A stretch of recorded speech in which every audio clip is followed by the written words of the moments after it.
So, one of the mistakes I see out there is teachers, during writing time, for example, they want to do too much.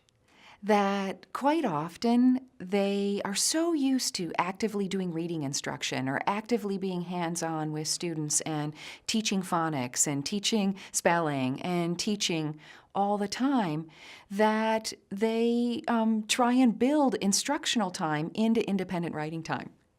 And so, one of the things I do when I watch teachers is I often say to them, I'm giving you permission to do less. You know what? I want you to do the least amount. Don't help with spelling. One of those mistakes is helping with spelling. Just let them play with letters. Let them inventively spell. When we try and sound out words, that's a huge mistake because A, we're not really helping them with spelling in that moment. And B, we're creating this learned dependence. If we have a teacher who, for the word butterfly, is saying, buh, buh, buh, and the student's looking up at the teacher, and then the U, it's time for the U, and the teacher says, the student becomes really passive and won't write a letter until they look up at the teacher and wait for the cue. And so we need to stop doing those types of things. Another thing we see kids doing when a kid says a sentence out loud, that's another mistake that we see happen, is that a student will say a sentence out loud and we assume they want to write it. And so we'll say, oh, you just said, I went shopping with my mom. I, write that down, and I think about the cognitive noise that builds in that kid's head when they need to free up their brain to think about what letters they want to write.